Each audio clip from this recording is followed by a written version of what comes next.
Hi, I'm the Tabletop Teacher, and this is video number 5 in the Marvel Heroclix X-Men Rise and Fall series. Thanks again to Wizkids for sending us this breakthrough preview.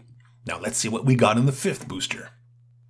We pull Wolverine, Blob, Cyclops, Longshot, and a rare Chod. Wolverine is a solid close attacker.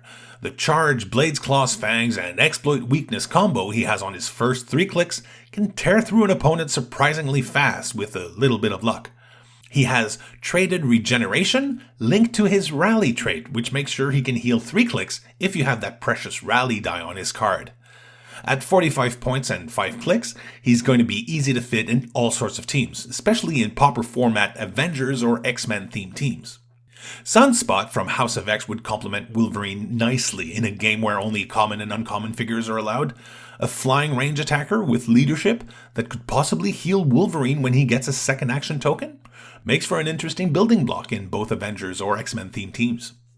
We've seen Blob in the second booster, which you can see by clicking up here. Boink. This version of Cyclops is a versatile support and attack piece. He's meant to be played with other characters that can use the X-Men team ability to take advantage of his rally die.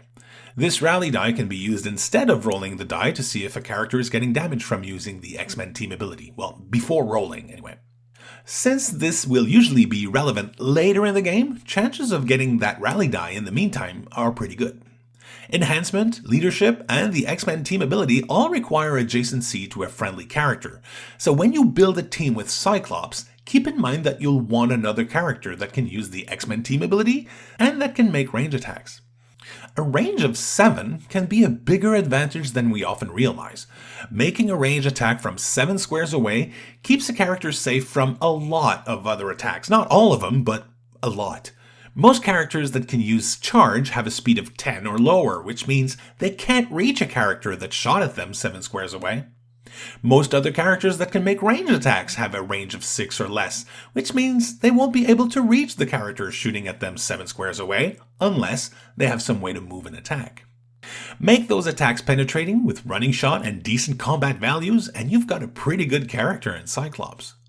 Especially at only 45 points. Energy Shield Deflection makes him a harder target from ranged attacks, but he is very vulnerable to close attacks. No damage reducer. He's one good roll of Blades, Claws, Fangs away from being knocked out. So keep Cyclops away from close attackers and adjacent to an X-Men range attacker. Longshot is another competent range attacker with a range of 6 and 3 targeting bolts. His running shot incapacitate with those 3 targets combo can really slow down your opponent. His chances of hitting are extremely good too. If your opponent rolled a 5 in a previous attack roll, Longshot could have a rally die on his card which he can use in an attack, close or range. Don't forget that the 3 targeting bolts work for close and range attacks now. Now on top of that, Longshot's rolls of double 5s are critical hits. You're halfway there with a rally die. He can use probability control on every click with his born lucky, I guess, special damage power. The twist here is that he may use probability control regardless of range or line of fire when he's the target of an attack. And it's also protected from Outwit and Pulse Wave, which is a very rare thing for probability control. Blades, Claws, Fangs, and Super Senses, along with Sidestep and his special probability control on the last 2 clicks are great too, but his 3 targeting bolts are not very useful anymore here. Blades only works on a single target. A very interesting 50-point character, especially in pauper format games. Chod starts out as a strong close attacker with a charge and quake combo backed by impervious defense, but becomes a range attacker with sidestep, penetrating psychic blast, and invulnerability on the second half of his dial.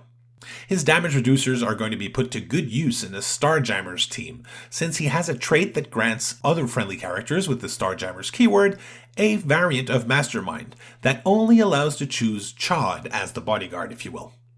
There are plenty of choices for a Starjammers themed team in Modern Age right now. His other trait, Salvage, is the same we've seen on Reza in the 3rd booster. Stay close to or in hindering terrain to get a +1 to attack or damage or both or none, depending on a die roll.